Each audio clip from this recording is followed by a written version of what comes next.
Because of the following special program, Sunday with Jack Benny, Ted Mack and the original Amateur Hour, the 20th Century, and Mr. Ed will not be seen today, but will return next week at their regular times on most of these stations.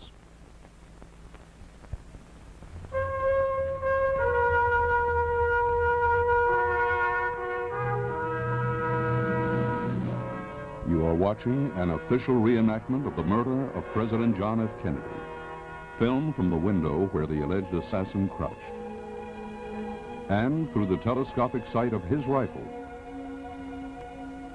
This is a CBS News Extra. November 22nd, and the Warren Report. Here is CBS News correspondent Walter Cronkite. November 22nd, President John Fitzgerald Kennedy was shot to death in full view of hundreds of spectators watching him in a Dallas, Texas motorcade. 48 hours later, the man Dallas police said shot the president, Lee Harvey Oswald, was himself killed by Jack Ruby in full view of millions of Americans watching television. This bizarre sequence of double killings raised great questions. Who actually fired the shots that killed Kennedy? Why did Ruby shoot Oswald? Was there a conspiracy? Were right-wingers involved? Was it a Russian plot, a Cuban plot? The new president, Lyndon Johnson, ordered these questions answered. He appointed a commission of 7 prominent Americans to investigate the whole affair. He literally drafted Supreme Court Justice Earl Warren as chairman. This committee labored 10 months, took testimony from hundreds of witnesses, then brought forth a document close to 1,000 pages. The report is signed by Earl Warren, Chief Justice of the United States, Richard B. Russell, Senator from Georgia, John Sherman Cooper, Senator from Kentucky, Hale Boggs, Representative from Louisiana, Gerald R. Ford, Representative from Michigan, Allen W. Dulles, ex-head of the CIA, John J. McCloy, diplomat and presidential advisor. President Johnson received that report on Thursday. He specified that it be made public today. At 6:30 p.m. Eastern Daylight Saving 30, CBS News will reveal the substance of that report. During this 2-hour broadcast, there will be no commercial announcements. Months ago, long before the commission finished its work, CBS News set out to interview the key witnesses who appeared before the commission. Those officially involved in the Warren Commission's investigations, the FBI men, the Secret Service agents, in all propriety, declined to talk before our cameras.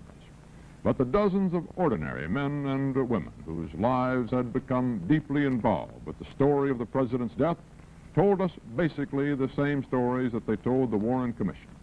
Among these witnesses, the wife, the mother, the best friend, the boarding house keeper, the police chief,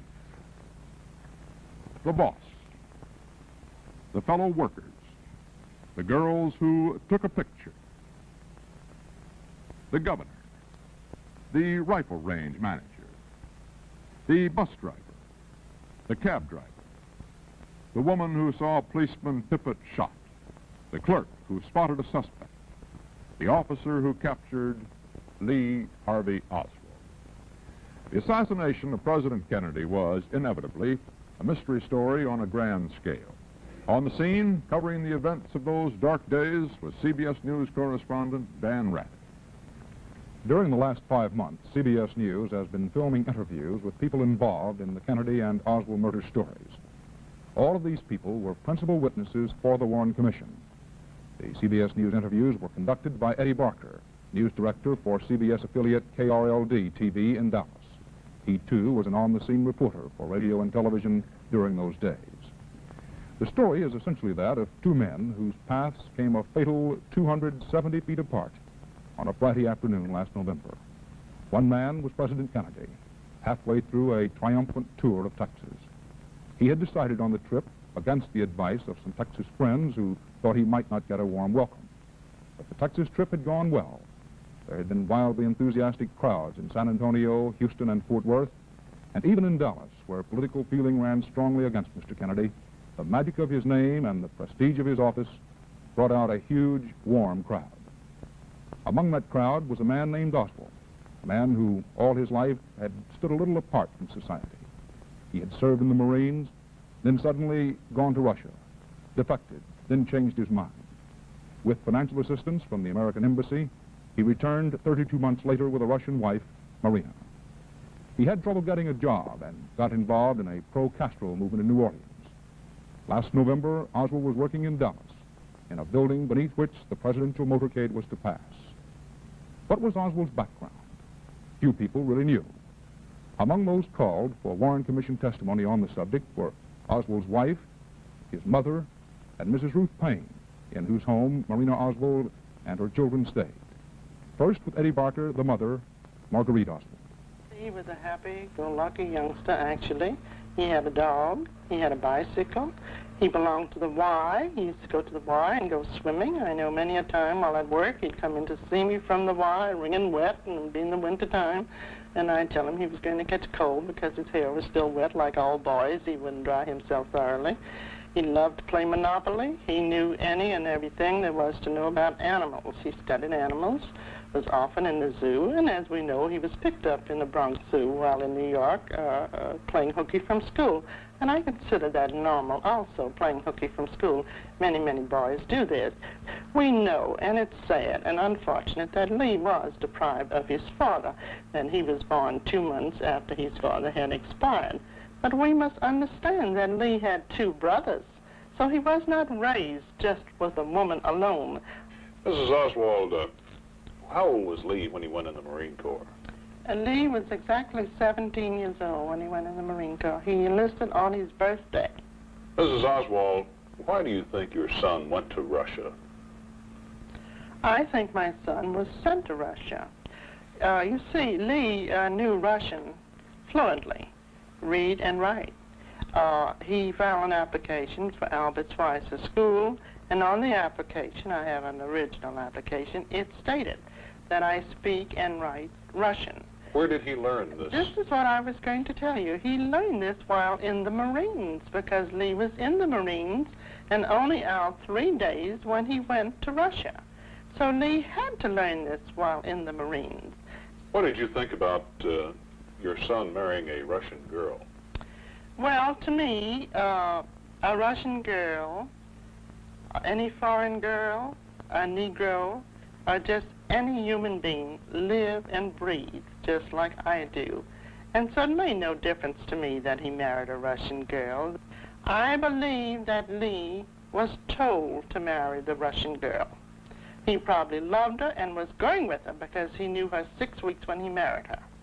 But I think that he had orders from the State Department to marry the Russian girl.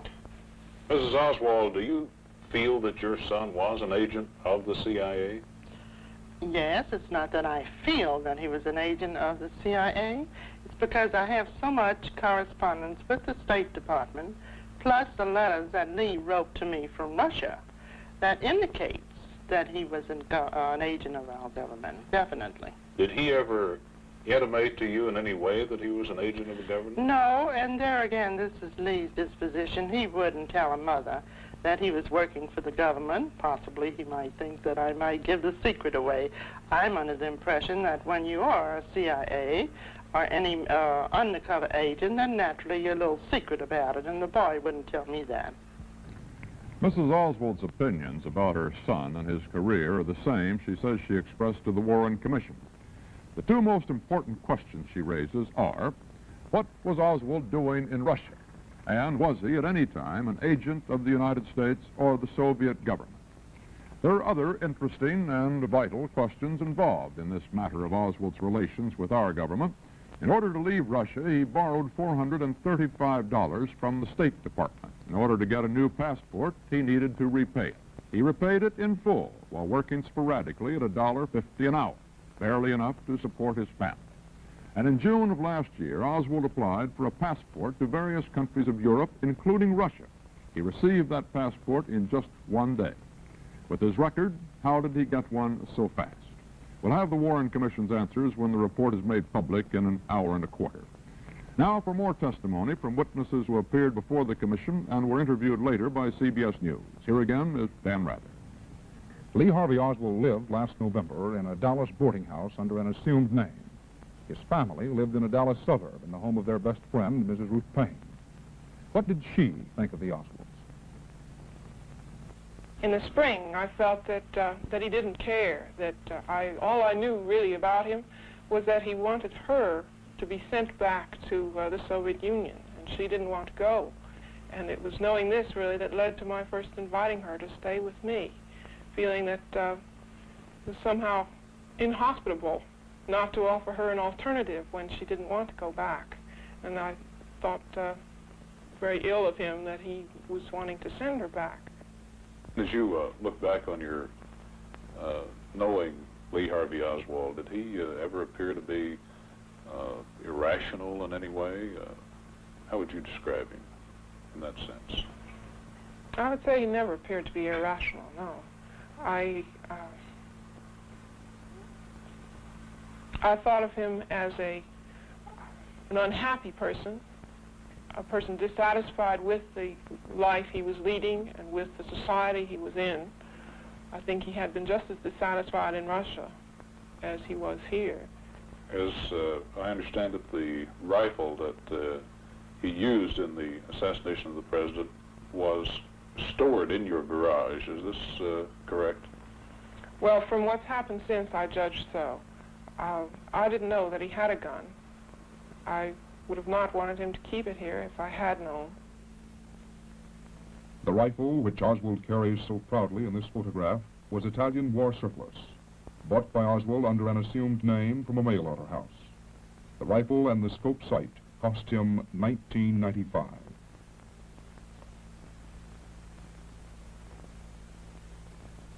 His wife had good reason to remember it. He come in the house 11:30. He was so pale, nervous, and didn't want to talk. I said, what happened to him? And he told, I tried to shoot General Walker. And I asked him, who is General Walker? And he told me he was fascist. And I asked him if he had a wife and children. He said, no, he's single. I said, but this does not make a difference. This is not way to show who wrong, who right. Who wrong, who right. And he told me, if Hitler was shot before war, this was better for most people. Did you ever see the rifle? Yes, but I fear to take this rifle. I just saw, in the corner. I never done touch this rifle. Did you see the pistol? Yes. Where did he keep the pistol? In his room. And he don't like if I clean his room. And he don't want if I see every time what he have in his room. And he keep closed. In the spring of 1963, Oswald signed his membership card in the Fair Play for Cuba Committee with an alias. This was in New Orleans, where he had found a job, and to where he had moved Marina. He spent hours passing out pamphlets on New Orleans streets for the Fair Play Committee. But he lost his job, and in September, only 2 months before the assassination, Mrs. Payne drove the family back to Dallas.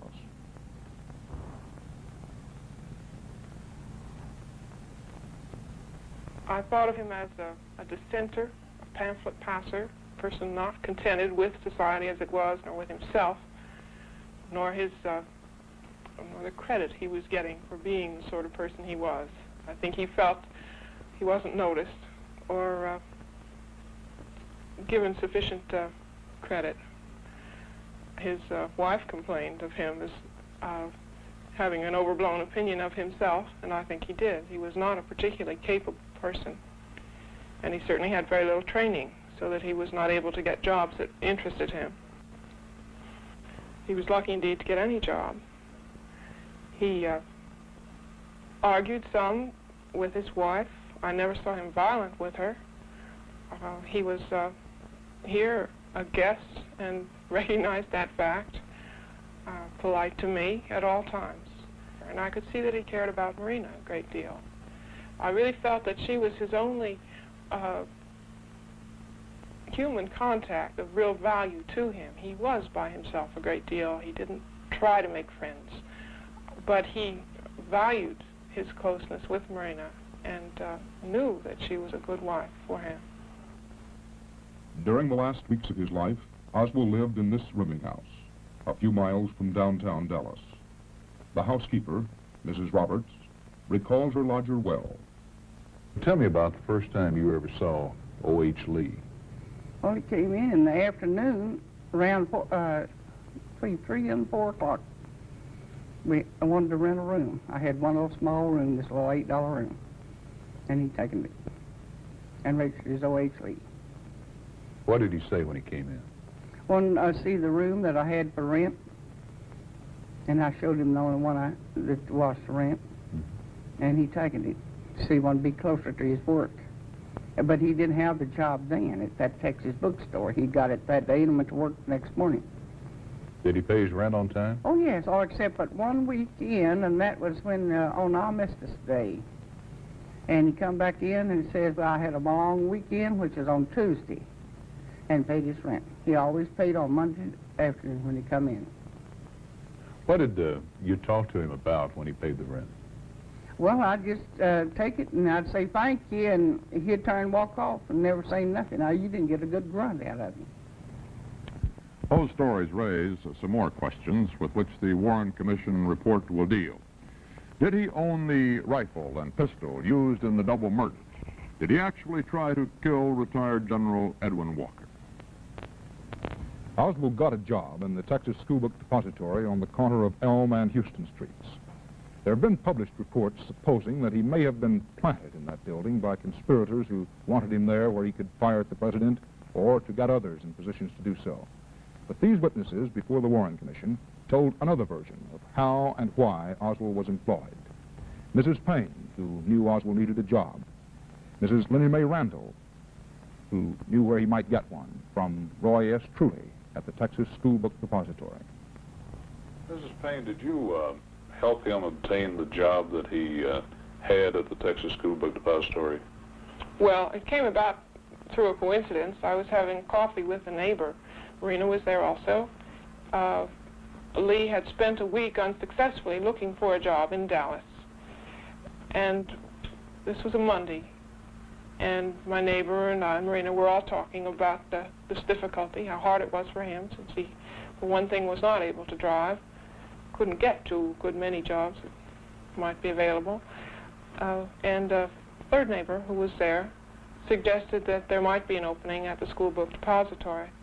I did not know there was a job open there, but since my brother had got work there, I thought there might be another opening there.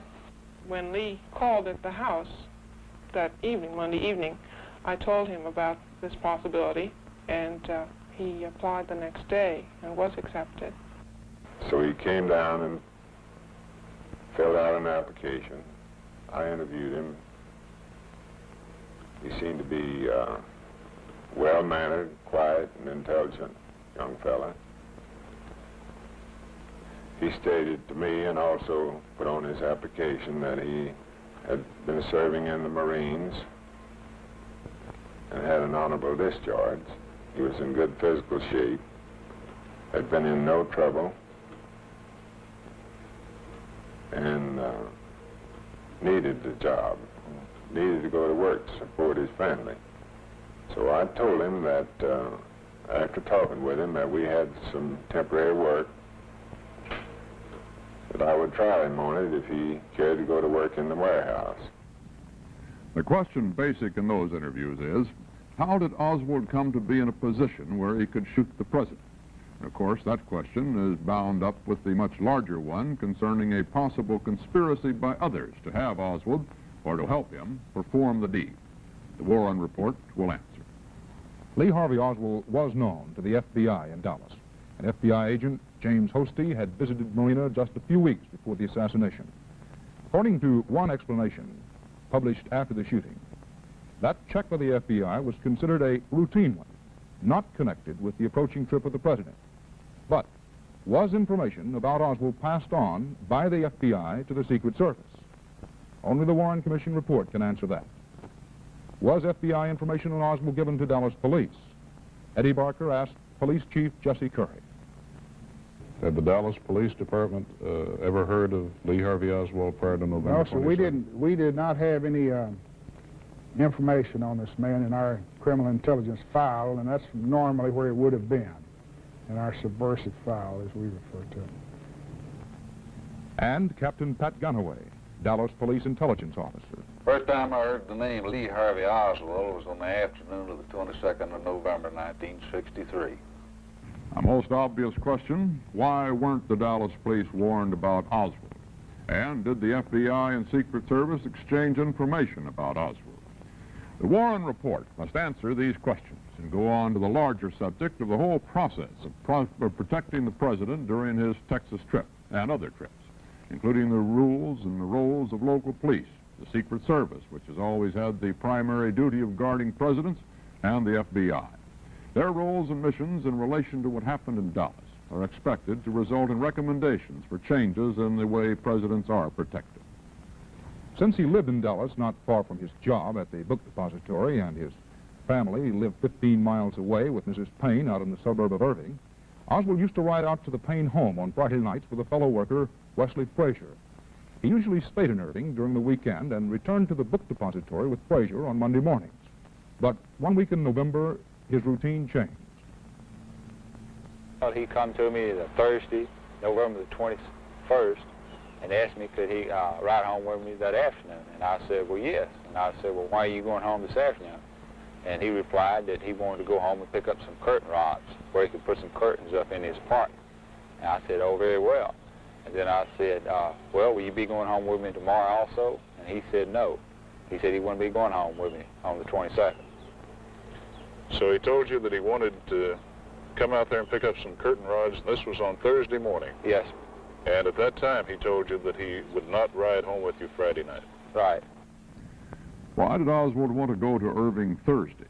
What was in the parcel he carried? On the evening of November 21st, President Kennedy arrived at the Texas Hotel in Fort Worth, where he was to spend the night before continuing on to Dallas and Austin the next morning.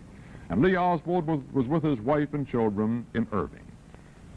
The next day was November 22nd. Few Americans would ever forget where they were and what they were doing that day. When the Warren Commission started trying to reconstruct the who, what, when, and where of that Black Friday in Dallas, these were the key witnesses. Police Chief Curry in the lead car of the presidential motorcade. Texas Governor Connolly, who was with the president in the car behind. Three of the men at the book depository, James Jarman, Harold Norman, and Monty Ray Williams. All three of them would be watching from the 5th floor as this dramatic picture, taken a few moments after the assassination, later showed. Howard L. Brennan, who was standing across from the book depository, he saw the fatal shot fired from his 6th floor window. Mary Moorman and Jean Hill, the two young Dallas women who'd wanted a snapshot of the president and got one exactly when the shooting started. Police officer James Foster, who was on guard at the railroad overpass. And the voices of Dallas policemen. For every time a radio message went between the squad cars and the headquarters, it was tape recorded.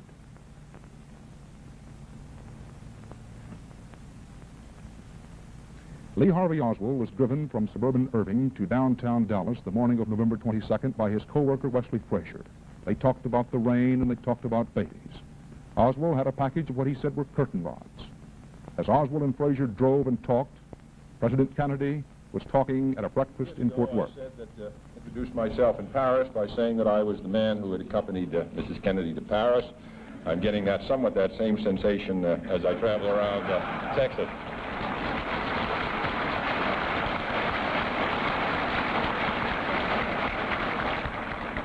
Nobody wonders what Lyndon and I wear.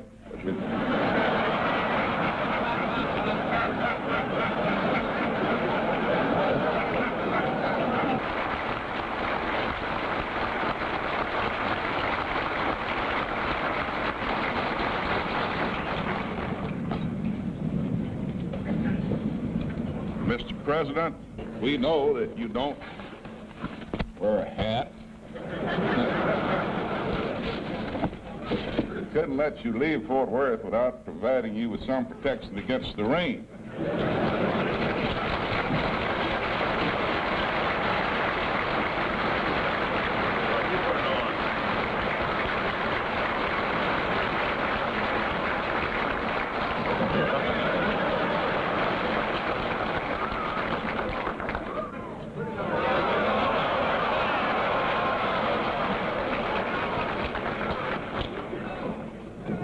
put it on in the White House on Monday. If you'll come up there, you'll have a chance to see it there.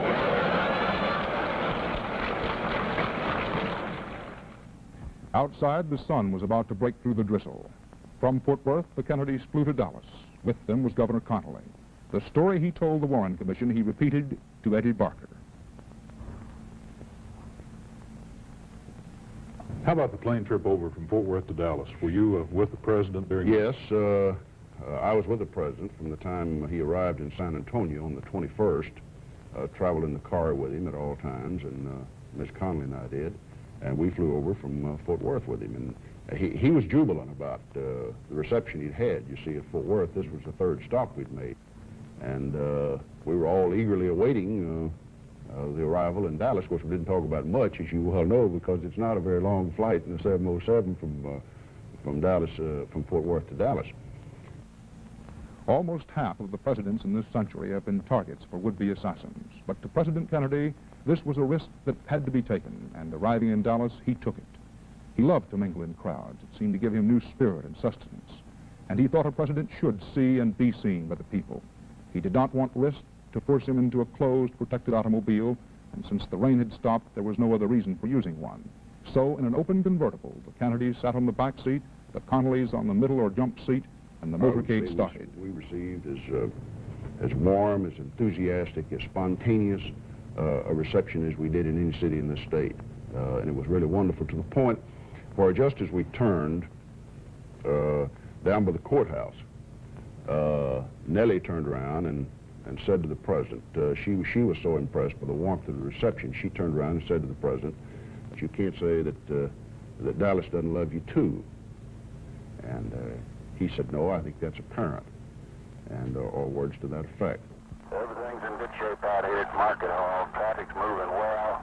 Crowd is not any crowd on the side of the street. A good crowd along the edges of the barricades.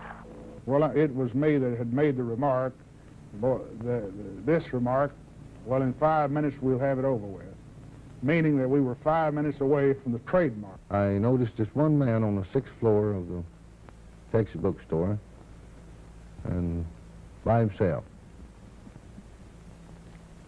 Well, he left the window a couple of times in the course of 7, 8, or 10 minutes. The time was almost 12:30. The motorcade would turn and turn again at the book depository. There, 3 of the employees were watching from windows on the 5th floor. Oswald, according to Dallas police, was 1 floor above, hidden behind a stack of cartons. Right across the street was a low concrete wall, and there Mr. Brennan was sitting. He would see the president clearly, and also see the book depository. Having made the turn, the motorcade would go on down Elm Street. Here, 2 young women waited with a Polaroid camera, and they would have their pictures just seconds after the president passed. From there, the motorcade went beneath a railway overpass. On that overpass was Dallas policeman James Foster. He had already checked the identity of the men working on the overpass. The motorcade made the first turn.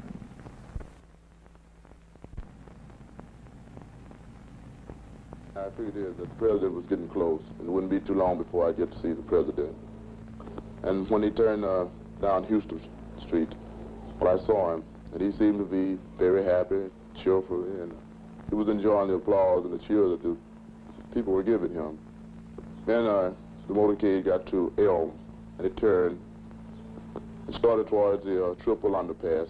The president, he was waving at people as he went by, and occasionally he would brush his hair back. The last thing I saw the president do was push his hair back, and the only comments that were made about the president was that his tan was beautiful, and also his hair was looking good that day. I made the remark that, "Man, that's a beautiful car, isn't it?" And Hank said, "Yes, it is." I sure would like to have something like that. And just about that time, we heard the sirens, and everything began to pick up, and everyone was so excited. And as they came down, the motorcade came down the slope, we all got caught up in the thrill of we're going to see a president. And I stepped out into the street, so I took the camera and aimed it, focused it, and just stood there and looked through it for quite a few seconds because I wanted to be sure that they were looking at me. And as I followed it for so many seconds, and then I did take the picture. Just as the shutter snapped, there was a shot. And this is what Mrs. Moorman found in her Polaroid camera. I heard the shot, and I say shot because I immediately thought it was a shot. I immediately thought it was a rifle shot. I've hunted a great deal in my life. I fired a rifle many times, and I thought it was a rifle shot. Why, I don't know, but I immediately thought of an assassination attempt. It's the only thing that crossed my mind. Fear just swept through me, and I immediately thought of him, of course. I was sitting on the jump seat in the 7-passenger car immediately in front of him. And I turned thinking that the shot had come from back over my right shoulder. And I turned to look in that direction, I think motivated by two things. First, to see if I could see where the shot came from, see if I could see anything unusual. But equally or more important to me at that moment in my thought processes was a desire to see him, see if anything had happened, see if he was all right. So I turned, and I obviously saw nothing but a tremendous crowd of people from where we had just come. And I saw nothing unusual, nothing out of the way, except people also had startled looks on their faces. They were turning, they were looking, and I didn't catch him in the corner of my eye. So I was in the process of turning to my left to look back over my left shoulder to see if I could see him in the back seat. And that's when I felt the impact of the bullet that hit me. There was no great pain associated with the bullet that hit me, notwithstanding it went in my back shoulder and came out my chest right here. I felt as if someone had just hit me in the back, a sharp blow with a doubled up fist. It was an impact rather than any sort of a searing pain. It more or less knocked me over at least enough to where I looked down, and of course I was covered with blood, and frankly thought that I had been fatally hit. I said, as I recall, my God, they're going to kill us all. So there was no thought in my mind really but what this was, an assassination attempt. I did not hear the second shot, the one that hit me. I understand there's some question in the minds of the experts about whether or not we could both have been hit with the same bullet, and that was the first bullet. I just don't happen to believe that. I don't believe it, and I will believe it. Because, again, I heard the first shot. I recognized it for what I thought it was. I had time to turn, to try to see what had happened. I was in the process of turning again before I felt the impact of a bullet. Now, obviously, if the bullet that hit me before I could hear it, I was never conscious of the sound of the second bullet at all. I never heard the second bullet. After I said, my God, they're going to kill us all, I, of course, didn't know that they'd actually hit the president because I had not seen him. He had not said a word. We had a second shot, and that's when I recognized, saw the people start falling on the ground. So we said, well, someone shooting at the president, and then at first we didn't believe it because it just seemed so untrue, you know. And then the other fellow, Harold Norman, said, yes, I believe he's been shot at. And I think everybody then knew that this was not firecrackers or torpedoes up in the railroad yards, but that it was shots. And I whirled around and fell on the ground, and I told my friend, I said, gee, those are shots. They're shooting. Get down. And some people were falling to the ground and pushing their children and covering them. But before the third shot was fired, I told the guys I, believe the shot came from the building above us. And eventually, I guess they agreed with me because one of the guys said, I believe you're right. And I said, I know I'm right because I could hear something sound as though the hulls were hitting the floor, and I could hear the ejection of the rifle. It was like that, Then after that, I noticed Bonnie Ray had some debris in his head. James Jarman said that I had this cement in my head, and that he saw it there, So therefore, that was caused by some kind of loud sound or something that shook the old building to make this fall down to my head. And therefore we decided it really came from the 6th floor because the only floor above us was the 6th floor. About this time, I looked back in the rearview mirror, and I could see that there was some commotion in the president's car. And about that time, I could see that it was speeding up also. And about that time, Nellie pulled me down into, I had turned again in reaction to this bullet, and had turned facing my right. She pulled me over into her lap and put her head down on top of mine and just kept talking to me and saying, "You're going to be all right, you're going to be all right." I was conscious the whole time. I never lost consciousness, and I was lying there and heard the third shot. Now, it takes a long time to tell this, Eddie, but this all happened, as you well know, in a matter of seconds. I heard the third shot very distinctly. I heard it hit. I assumed that it hit the president. It obviously did. I looked directly across and up, possibility at a 45-degree angle. And this man, same man I had saw prior to the president's arrival, was in the window and taking aim for his last shot. After he fired the last or the third shot, he didn't seem to be in a great rush, hurry. He seemed to pause for a moment to see if for sure he accomplished his purpose, and he brought the gun back to rest in upright position as though he was satisfied.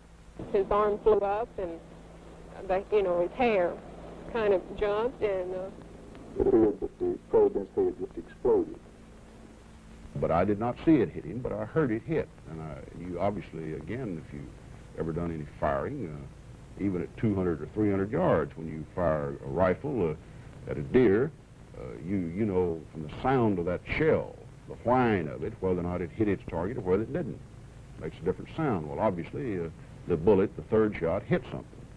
And it was very obvious after that because the evidence was splattered all over the car and all over my clothes and all over Nellie, and so there was no question about what had happened. My eyes were open. I was conscious. I saw the two Secret Service men in the front seat. I heard what they said. What did they say? Roy Kellerman, who was in the right front, between the second and the third shot, between the time I was hit and between the time of the third shot, both the driver and Roy were looking back into the back seat to see what had happened. This was all, again, happening in a matter of seconds. And they both had a look of almost consternation on their face. Roy, in the right seat, turned around on a radio communications, obviously, working something on the panel of the car, and said, "Get out of the line," or something to the driver, words to that effect. "Get out of the line." And then he said, apparently over the radio, "Get us to a hospital quick." We saw the people running, and some people was hollering and everything, like that. And the policemen seemed like they was confused because they were running in the wrong direction. They were running towards the railroad tracks. Officer Foster, was there any doubt in your mind about the direction from which those shots came? No, sir, there wasn't. Not after I had moved to the rail. There was no doubt that the shots were coming from back of the motorcade toward Houston. The Secret Service man asked me for a description. I gave him a description of a man in his early 30s, wearing light khaki-colored clothing, height 5'9" or 10", weighing 170 pounds. About this time, one of my motorcycle officers rode up beside of me, and I asked him what had occurred back there, if that was shots, and he said yes, and I said, "Was anybody hit?" And he said, "Yes, I'm sure they were." And so I told then, got on the radio and told my dispatcher to notify Parkland Hospital that we were en route code 3 to stand by for an emergency. All traffic off of the emergency entrance to Parkland Hospital and all emergency equipment off of Industrial Boulevard. So we immediately pulled out of the caravan and began picking up speed. The car never stopped, did it? No, the car never stopped. And about this time, I lost consciousness. I was not conscious on the ride to the hospital, which was only a matter of about 6 or 7 minutes. Can you give us any information as to what happened for these people out here? President involved. I do not know the seriousness of it. There's a possibility that 6 or 7 more people may have been shot. 10-4, 12-40, 15-42. Did they advise they had the suspect? No, they do not have the suspect. I came to again. Apparently the braking action of the car brought me back to consciousness. And Nellie later told me, of course, that we had a very wild ride, and apparently we were traveling at a very, very high rate of speed down the freeway to the hospital. It was a time of just unbelievable stark tragedy.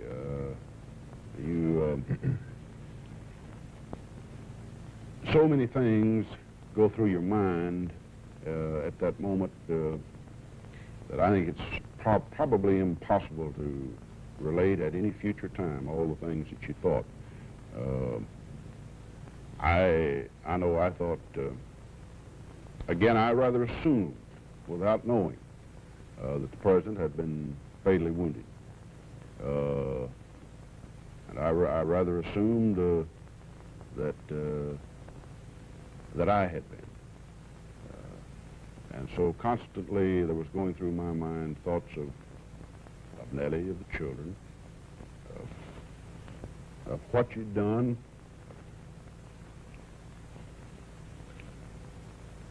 And it's really difficult, I think, to try to explain all the things that you wonder about, all the things that you concern yourself with at a time like that.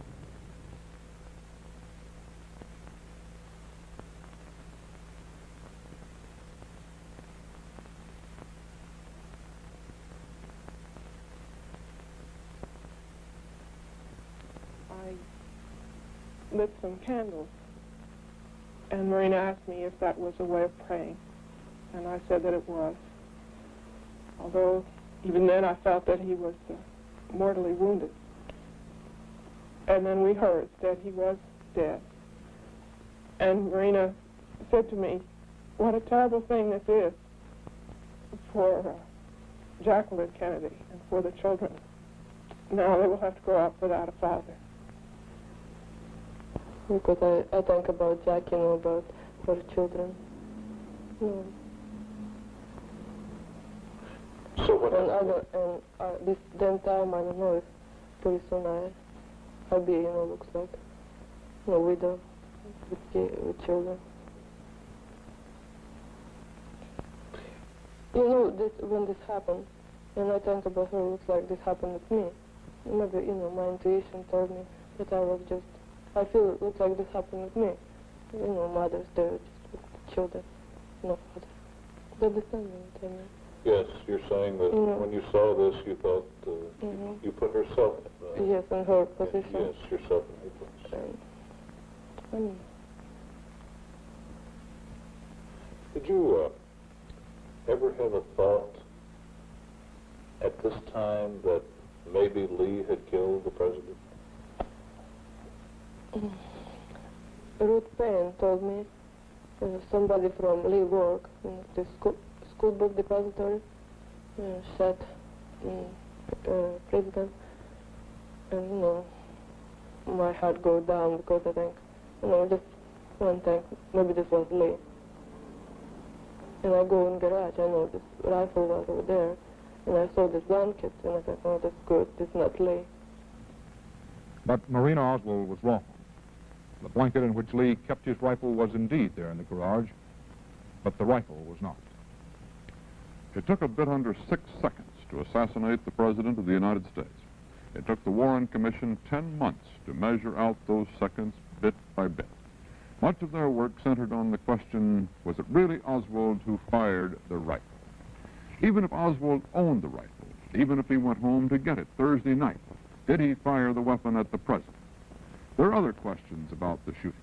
Exactly how many shots were there? And did they all come from the school book building? The police say the rifle was in a sixth-floor window, a window behind the president. Yet some witnesses believe they heard shots from in front of him. There was what appeared to be a bullet nick in the windshield of the limousine.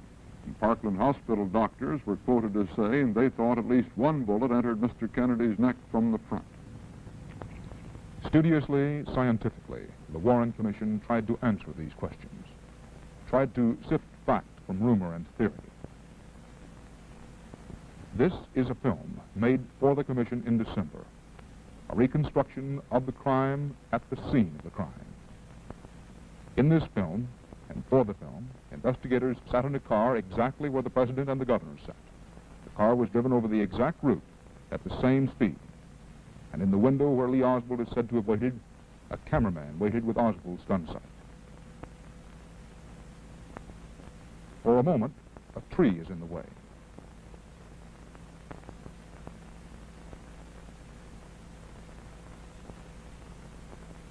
Now must be when the first shot was fired. At exactly this point, the investigators halted the car. Chalk was used to mark the spots where the bullet struck.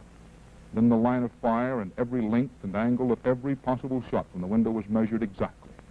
FBI, Secret Service, and military experts applied their years of training and experience in measuring those chalk spots.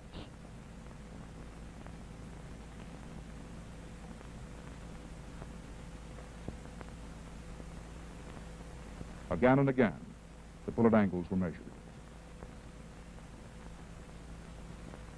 The chalk spots were redone. The Chief Justice Earl Warren went to Dallas himself in June, went to the window, and Warren personally looked through the rifle sight.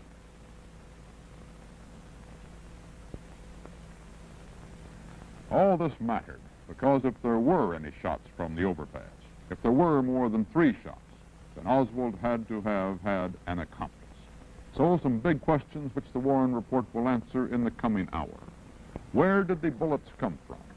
How many were there? These questions of direction and number of bullets which struck President Kennedy and Governor Connally are matched in importance by the whole matter of speed in firing. Could Oswald fire a bolt-action rifle fast enough to hit moving targets in a few seconds? Could anyone operate such a rifle with such deadly accuracy in so short a time? These matters have been widely discussed the world over for 10 months. The Warren Commission had the benefit of the best ballistics experts in this country. We'll have their conclusions a little later. The experts can check and measure. But Eddie Barker talked to 2 men who told the Commission they actually saw Oswald with a rifle in his hands. They are Malcolm Price, supervisor of a sports rifle range outside of Dallas, and Garland Slack, who practiced there. And Mr. Price is examining another Italian Carcano rifle, the same make and model as Oswald's. CBS News had this rifle brought out to the rifle range.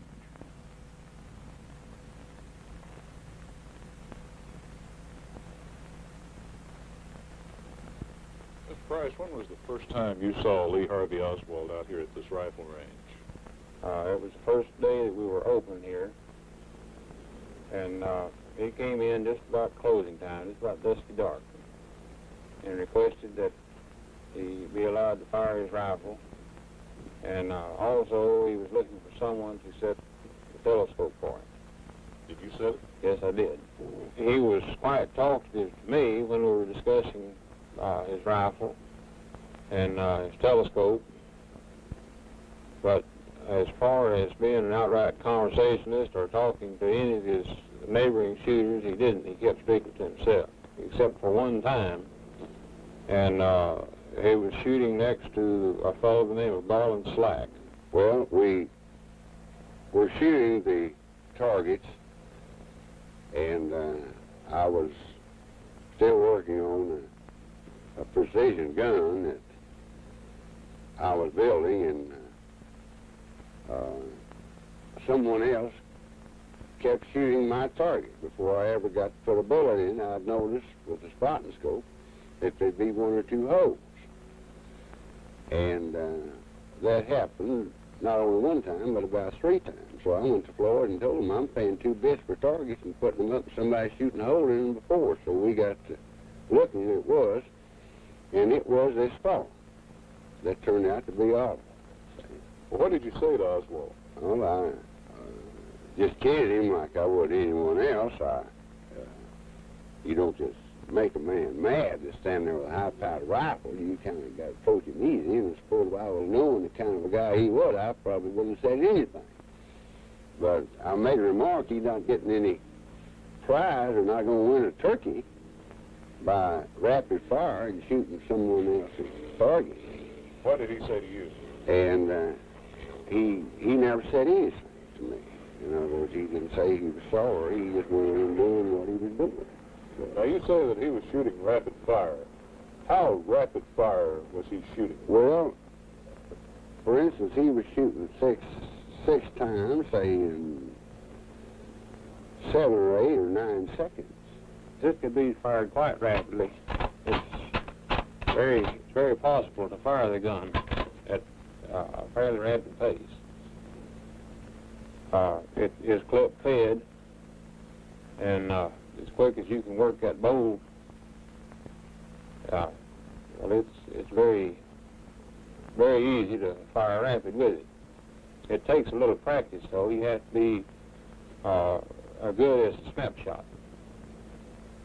to bolt your rifle and then aim it. Although Oswald had considerable rifle training in the Marine Corps, he was rated a good but not excellent shot. Mr. Price and Mr. Splack say that they saw him practicing fast firing shortly before the assassination. The question for the Warren report: could he have fired 3 shots in about 5 seconds?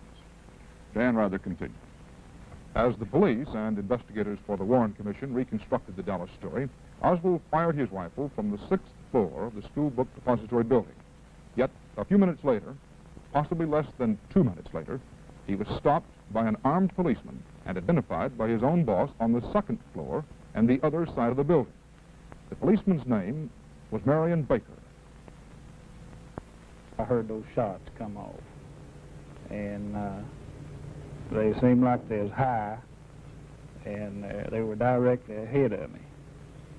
And as I tried to figure out where they came from, and the building that I had in mind was directly ahead of me, and that was the Texas Book Depository building.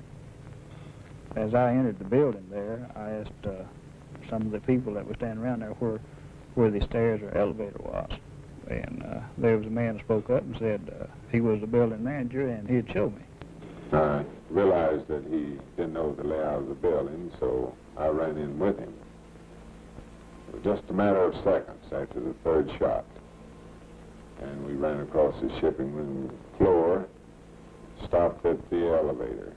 And we couldn't get that service elevator working, and he said, well, we use the stairs, and he turned around and immediately went up the stairs. We ran on up the 1st flight to the 2nd floor,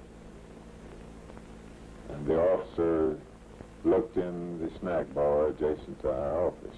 And I kind of looked off to the right over there through a doorway and saw an image of a man walking away through that doorway.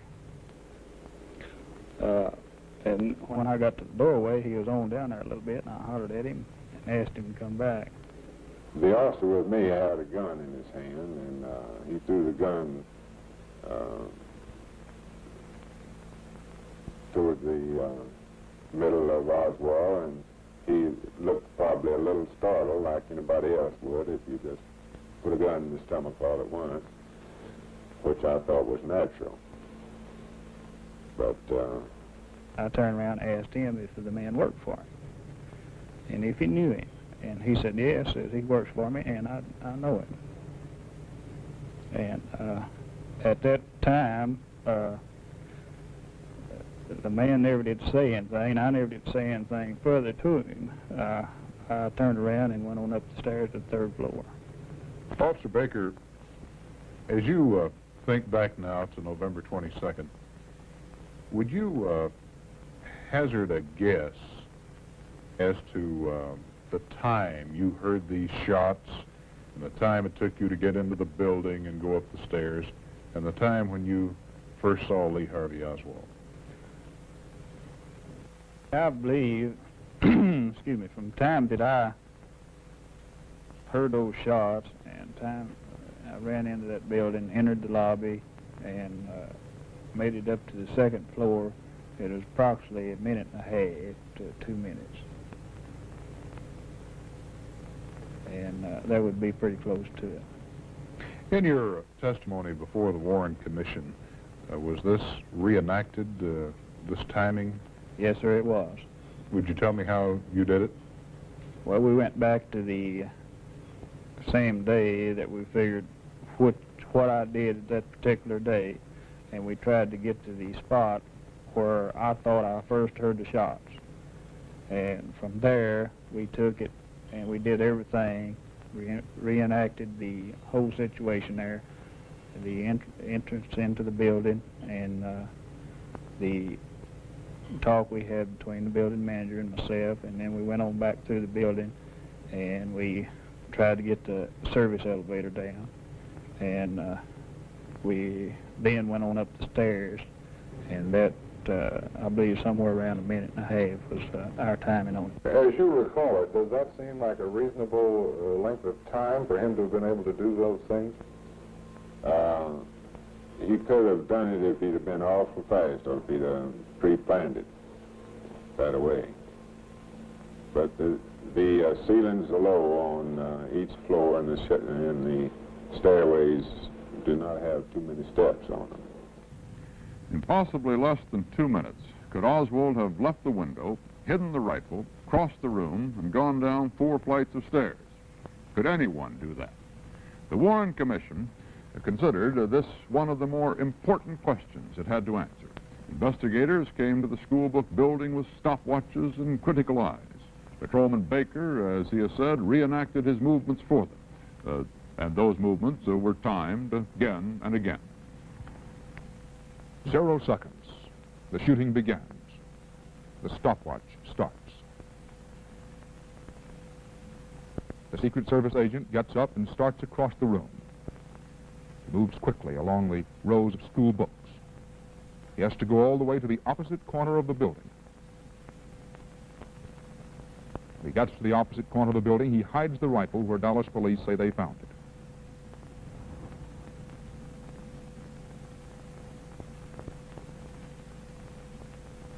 Then downstairs, down 4 flights, to the snack room.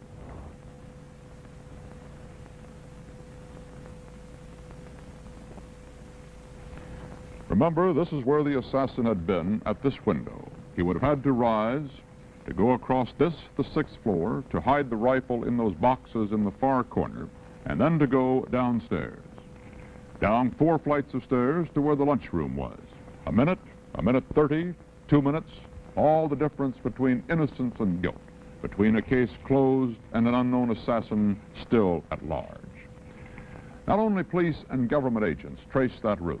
Chief Justice Warren and some other commission members did it for themselves. Their printed report will reveal their conclusions on this all-important point. The final Warren Commission report has been printed.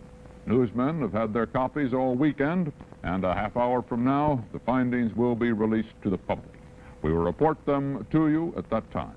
Meanwhile, CBS News will continue with the stories of key witnesses who testified before the Warren Commission, including the cab driver who took Oswald home, the woman who saw Officer Tippett's murder, and the officer who captured Oswald. But first, station identification. In the last hour, CBS News has brought you the story of the Kennedy assassination as told by witnesses who appeared before the Warren Commission. The official stories are detailed in the printed commission report, which will be released in a half hour from now. The stories these witnesses have told CBS News are, in essence, the same as those they told the commission. Through witnesses interviewed by Eddie Barker, we have followed President Kennedy from the corner of Elm and Houston streets in Dallas to the announcement of his death at Parkland Hospital. Now we are about to follow another man from that same Dallas corner to that same hospital and his death. His name, Lee Harvey Oswald. Dan Rather reports. This is the way police reconstruct Oswald's movements after he was found in the lunchroom of the book depository building, after building manager Truly and policeman Baker had left him and ran up the stairs. Oswald walked past the company's main office on the second floor, the same floor on which he had just been questioned. He walked across to a larger stairway leading down and took those stairs outside to Elm Street. Now began the chase. The people involved were Cecil McWaters. He was a bus driver, and at this moment was going west on Elm. William Whaley, a taxi driver. He was waiting for a pickup at the Greyhound station. A waitress, Miss Helen Markham. When she entered Oswald's life, she was on her way to work. And Ted Calloway, who was a used car dealer. The time was about 12:32 or slightly later. The Warren Commission will establish the exact time. Police had not yet sealed off the book depository building. There had not yet been time, considering the confusion and lack of knowledge about where the shots came from. Oswald was able to walk out by simply walking out. He started up Elm Street along this route. At Field Street, he got on a bus. Can you give us any information as to what happened for these people out here? President involved. I do not know the seriousness of it. Officers are now surrounding and searching the building. Book depository store on the corner of Elm and Field, 1240. Where did this happen? At Field and Main, Simmons, and the Triple Underpass. The traffic had come to a standstill, which is almost even with Griffin Street here. Well, that's when someone came up and knocked on the door of the bus. Although this is no bus stop here, knocked on the door of the bus, and I opened the door, and a man got on the bus and paid his fare. And I wouldn't be positive, but I believe that he sat down on the second seat on the right-hand side of the bus there. Hey, did we reach this point here, traffic had come to a standstill. In other words, we were sitting here and traffic was stopped, and there was a lady that was sitting behind me here, which was going to Union Station to catch a train, 1 o'clock train. And she asked me if I would give her a transfer, and she decided she'd just walk on down to the station, which is 7 or 8 blocks from here. And I gave her a transfer, and she got off. And at the same time, the gentleman that I picked up back up at Murphy Street back here, in other words, he got up and came up and got him a transfer and got off at the same time, in which that was the only 2 transfers that I put out coming through town. And which later they identified, the police identified the transfer as the ones that they got on Oswald when he was arrested. 15 car 2. Did they advise they have the suspect? No, they do not have the suspect. Are you having them contain that block or 2-block area? Yes, we're trying to seal off that building until it can be searched. By this time, most of Dallas, most of the United States, knew of the tragedy that had struck the motorcade and had begun to fear how great a tragedy it was. Oswald entered a cab. Well, he just looked like an ordinary working man. He was small, had on gray work clothes, brown shirt and a silver stripe and a work jacket. He said he got in and said he wanted to go to 500 block North Beckley. So I come on the way we're going now and turned right on this signal light onto Jackson Street. I come on here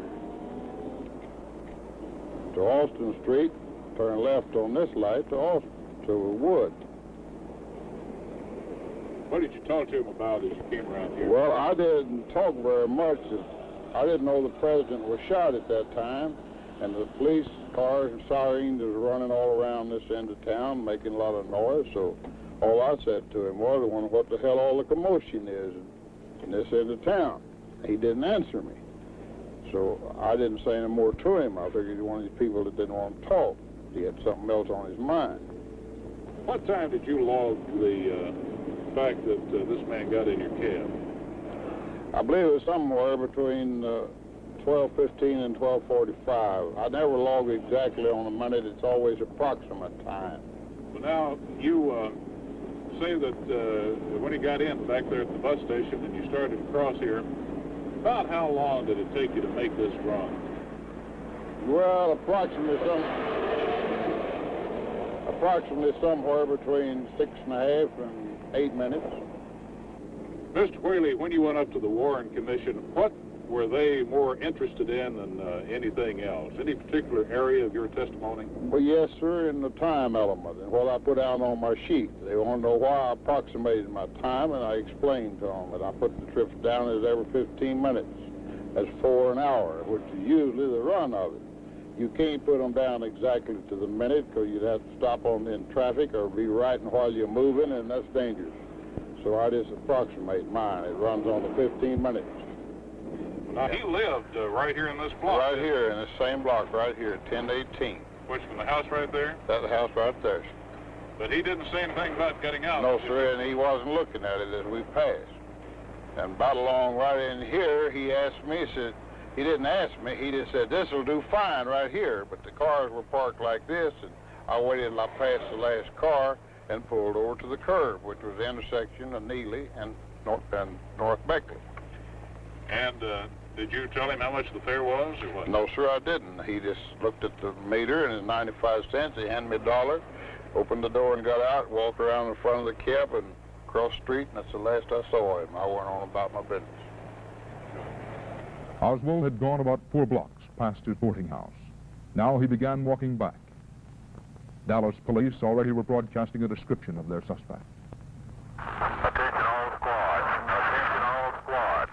The suspect in the shooting at Elm in Houston is reported to be an unknown white male, approximately 30, slender build, height 5 feet, to be armed with what is thought to be a .30 caliber rifle. No further description at this time or information. 1245 KKB 36. I was watching as the world turned. It comes on from 12:30 to 1. And they'd been on a few minutes, and they says a special bulletin. Here is a bulletin from CBS News. In Dallas, Texas, 3 shots were fired at President Kennedy's motorcade in downtown Dallas. The first reports say that President Kennedy has been seriously wounded by this shooting. Well, I was listening, had the television on, listening, trying to find out what happened to President Kennedy when he came in. It must have been after 1 o'clock, because he come in and, you know how television will blink on that way. Mm-hmm. I was trying to clear it up, and he come in and he wasn't running, he was just in a fast walk. Well, now, when he came in that day, and you were trying to fix the television set, mm-hmm. Did you say anything to him about the president being shot or not? No, sir. I just said, "Are you sure in a hurry?" And he didn't answer me, he didn't say nothing. When he went out walking fast the same way, and I was still listening there about broadcasting about President Kennedy. Oswald left the boarding house and started walking southeast. Where exactly he was going, nobody knows. Well, all the information that we have received, ma'am, indicates that it did come from about the 5th or 4th floor of that building. Do you have any information that's possible that the governor also was hit? Have information that the governor was hit, but we do not have any information as to extent of injury. For your information, on the 5th floor of this bookstore company down here, we found empty rifle holes, and looked like the man had been there for some time. We're checking it out now. 1049-112. At 10th and Patton, Mrs. Markham saw Oswald approach. Well, this man was walking along the sidewalk on 10th Street. This police car was driving very slow down 10th Street. What happened? Well, the man kept walking, that's like I say, with his hands down in his head. I didn't pay him no mind, I didn't care. This police car kept coming on, and finally he stopped, and the man stopped. And whether the policeman say, come over to the car, talk to him, I don't know, but he went. Was he on the driver's side or on the other side? On the other side. And did he stick his head in the window? Yes, sir. He folded his hands like this. He put them in through the window, up on the window, and he leaned over like this. What do you remember about this man? Was he a big man or a small man? No, he wasn't a very big man. He was short, kind of short, as far as I remember. Well, now, was he still standing there when Officer Tippett got out of the police car? Well, he got, got out of the window, put his hands back down to his side, and stepped back 2 steps. The policeman calmly opened the door. He calmly crawled out. And for me, I didn't pay no attention because I was, tall, friendly. And the policeman walked got to he was the front wheel on the driver's side, and this man shot it in the wink of your eyes. Just bang, bang, bang. And what did this man who had shot the officer, what did he do as soon as he had shot him? Did he move back, or did he run, or what? No, he didn't break out and run fast. He walked fast down the side, back towards me, and then he seen me. And then he done like this. And of course I did too, and then I slapped my hands upon my face. But I couldn't scream, I couldn't move. What would I do? Did he say anything at all to you? He did not. So I can tell you, I closed my eyes, and my hands right there, and then I stayed there a few minutes. And I was going to look and see if he's gone or coming after me or what. And I opened my fingers, and I looked, and he was trotting off down across this lot up here. Then he wasn't even out of sight. He saw me go to the policeman. Now, he could have killed me, too. I knew I had to get help for this man. And I knew this police car, all police cars got radios in them. And I'll do what I can to get help for this man. And I tried. This Dog Squad, for information, we have reported that an officer has been involved in a shooting in the 400 block of East 10th, 118. And they hurt me. Around the corner, Ted Calloway was tending to business at his used car lot. Well, Eddie, I was quite upset and excited, I guess, over the shooting of the president, and I was just standing on the front porch of our used car lot office, and I heard some shooting. What sounded to me like 5 shots coming from the back of our office in the direction of 10th Street over here. And as soon as I heard the shooting, well, I come running off the porch out here on the Patton Street, out here on the sidewalk, and I looked up the street toward, that's 10th Street right there, and I could see this man running across the sidewalk in back of a taxi cab over to the other side of Patton Street right here. Where was he holding this gun when you saw him? I didn't notice the gun until he was on the other side of the street and running in this direction. Well, now, when he came down here, and you say he stopped where, about over there in front of that house? Yes, sir, about 40, 45 feet away. I could see clearly he had this pistol in what we used to, in the Marine Corps, call the raised pistol position. And he wasn't on a dead run, but a good fast trot. And I noticed that he was very pale. He was just deathly white. And I hollered at him. I said, "Man, what in the hell is going on?" And he almost stopped and said something to me which I could not understand, and faced in my direction, still with the pistol in this position, and then continued on down Jefferson in a good fast trot. Not down Jefferson, down Patton. What did you do, Mr. Calloway, after this man ran around the corner? Where did you go? I ran down the direction of the shooting, down toward Patton and 10th Street, and when I rounded the corner, I could see a squad car there. And by this time, there's 2 or 3 or 4 women had gathered around, and I saw Officer Tippett laying in the street. I could tell by looking at him that he was dead. He was laying on his pistol. He had drawn his pistol. His strap on his holster was unsnapped, and I imagine that he had drawn his pistol while he was falling because he was laying under his left side. So I took the pistol from under him and laid on top of the hood of the squad car And then I ran to the squad car and called in on the radio and told them that an officer had been shot. And they said that someone else had already reported it, so for me to stay off the air. A witness to the murder, a witness to the murderer's flight. This is what Mrs. Markham and Mr. Calloway say they are. Does the Warren Commission believe them? And what have the other questions raised? When Oswald left the boarding house, where was he heading? Why did policeman Tippit stop him? Or was it Oswald who stopped Tippit? Was it really Oswald who shot Tippit? If so, why? After the Tippit shooting, Lee Harvey Oswald remained free, but he remained hunted. What happened to him next, the Warren Commission and CBS News learned from the two people most instrumental in hunting Oswald down. One of them was a clerk at a shoe store, his name Johnny Brewer. The other was a policeman, Nick McDonald. Oswald had taken off down a side street and across a back alley, pausing at his claim to reload his revolver. He knew the hunters were closing in. Police cars seemingly were everywhere. Notify one that we have an officer involved in a shooting at 10th and Patton. We don't know the extent of it yet. 254 is clear. Can I help you?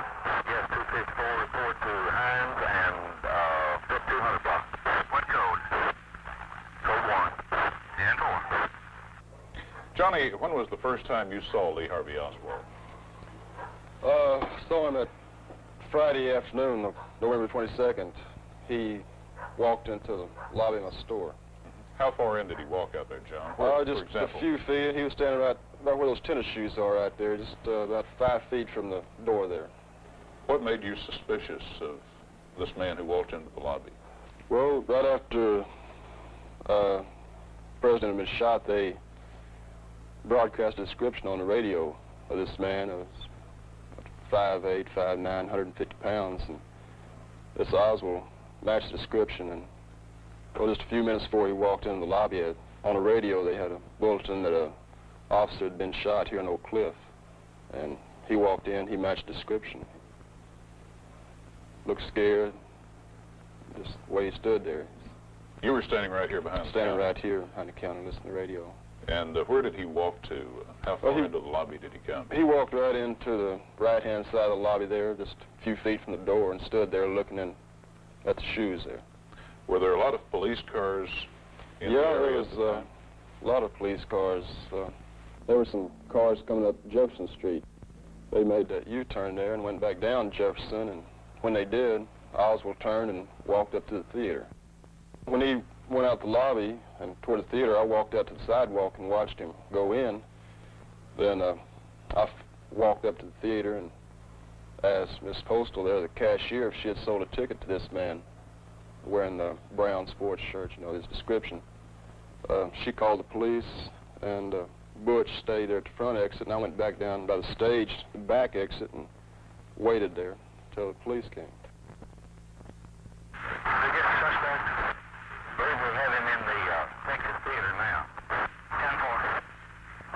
What happened when the police came? Well, just before the police got there, they turned the house lights on in the theater, and I looked out the curtain and saw Oswald, and he stood up and walked to the aisle there and then turned around and sat back down, just almost where he had been sitting. And then I heard this noise outside and opened the door, and the police grabbed me and asked me what I was doing there, and I told them. And they asked me if the man was still in the theater. I said yes. They asked me to point him out, so three other policemen and myself walked out and pointed to him, and Officer McDonald, he was the first one to him. He approached him, and Oswald stood up. Well, I entered the theater from the curtains on the left side of the screen, and the Johnny Brewer from the shoe store and a couple other officers on the stage, and he had pointed into the direction of the rear of the theater and said that was the man that we were looking for, sitting at the rear of the theater alone. And I spotted the man that he was talking about. Did you have your gun drawn? No, I didn't.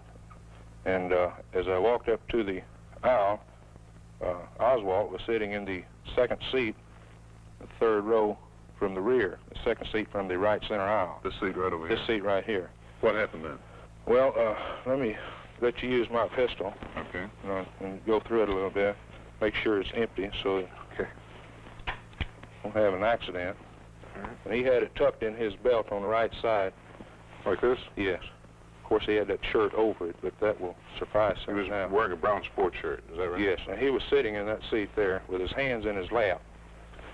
And as I walked up to the aisle, I turned in the aisle, I said, "Get on your feet." And he stood up immediately.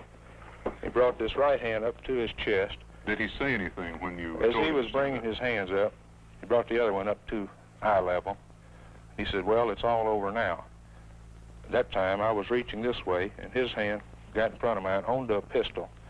My hand grabbed the pistol in this manner, and he hit me with that left hand to the nose, and when he did, I came back and hit him like this. He snapped the pistol. I turned the pistol around, and I got my hand on the butt, came over like this. I was holding him with this hand. I handed this pistol to an officer that was out in the aisle. Officer McDonald, I've always heard that the gun that Lee Harvey Oswald had in his hand misfired. Is that correct? Well, it didn't actually misfire. If you'll copy it, I'll show you the position my hand was in whenever it snapped on me. The fleshy part of my hand between the thumb and forefinger was between the hammer and the firing pin hit the skin and then struck the primer, which slowed the action down. It sort of pinched that fleshy part of my hand in there. So actually your skin got between the hammer and the primer? Yes, and it didn't get the full force of the firing pin. Consequently, the shell didn't go off. And I believe that's what saved my life. Had you ever seen him prior to this day here in the state? Never in my lifetime.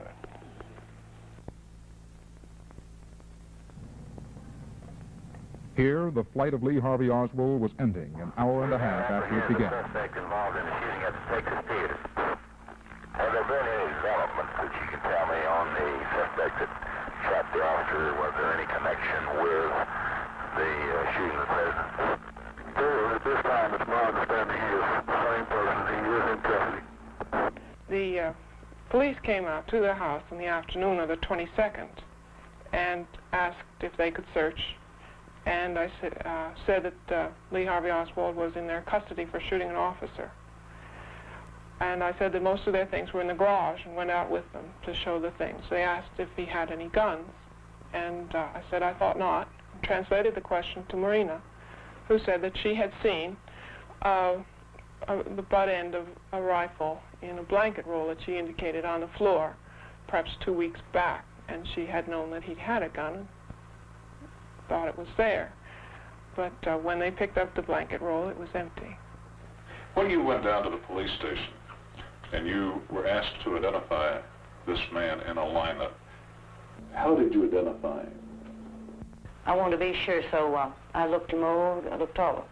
But that man, I knowed it was that man because I couldn't keep my eyes off of it.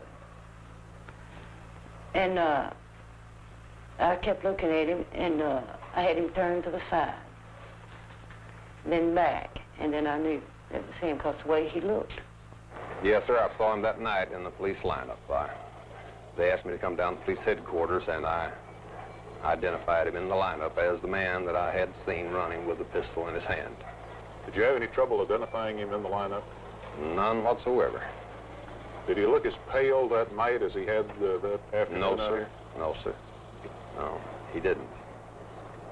But he was the type of an individual that once you see him, you never forget him. Why do you say that? There was just something outstanding about him, I guess, under the circumstances. I paid especially close attention to him, especially him with that gun in his hand, you know. But I had no trouble at all in picking him out of the lineup.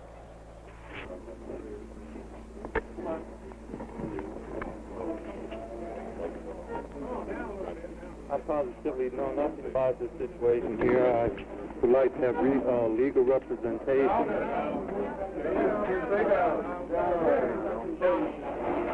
Well, I was questioned by a judge. However, I protested at that time that I was not allowed legal representation during that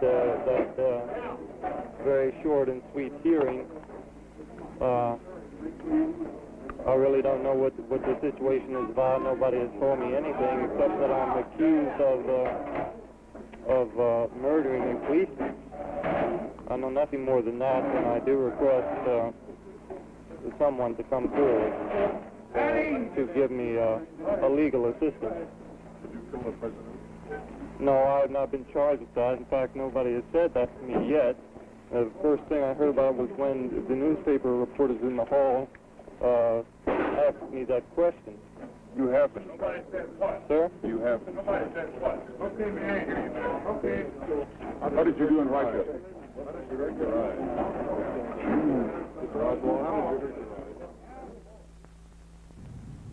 The turmoil in the lineup room had long before been taken over in the police station corridors. Everyone was there wanting to see Oswald, wanting to be shown the rifle. A police officer brought the rifle out. Foreign made, the press was told. Reporters were asking questions, newspaper photographers were hustling for better angles, television cameramen were feeding pictures, and one interested bystander was just looking on that Friday night. His name, Jack Ruby. Chicago-born Ruby was a Dallas nightclub owner. He had been a beer joint. He had a beer joint downtown where girls did striptease dances on stage. He didn't belong in the police station, especially at a time like this. What then was he doing there? Did he know Oswald? Two more questions for the Warren Report to answer. These scenes we have witnessed, the scenes of Oswald being interrogated, exhibited, harried by policemen, cameramen, and reporters, these led the Warren Commission to still another question. How was Oswald treated in jail? Was he given all his civil rights? In Dallas, Eddie Barker asked that of the man most responsible, Police Chief Jesse Curry. Was Lee Harvey Oswald granted all of his civil rights during his confinement in the city jail? Yes, sir. I believe that he was. We did have some calls from outsiders as to whether or not he was being accorded his civil rights. And we contacted the head of the Dallas Bar Association at that time was Lewis Nichols. And I believe that he was one of them that called and said they had had some inquiries, and so we invited him to come down and talk to Lee Harvey Oswald. He didn't appear to be scared. He didn't appear to be fearful. He seemed to know, at least as far as I could tell, that at some point, if he wanted a lawyer, he'd get one. And if you can observe a man in jail as to whether he's scared or not, he didn't appear to be scared to me. Maybe I was more scared than he was being there, but in any event, he was quite calm. He discussed his problems, and when I concluded my interview with him and satisfied myself that no one was mistreating him and that he hadn't asked for a lawyer and he could get one if he wanted it, why, as I was leaving, why, he reclined back on his bunk and lay back down there with his hands behind his head looking up. And that was the last I saw him. Unfortunately, Oswald's need for a lawyer soon ended. Instead of law, there was one man's impulse, or one man's plot, or the climax of a conspiracy. More questions for the Warren Commission to answer in just a few moments. The next day, Sunday, Oswald, as required by Texas law, was being transferred from the city jail to the county jail. As all the world knows, and as much of America witnessed, the man who had shown up Friday evening showed up again.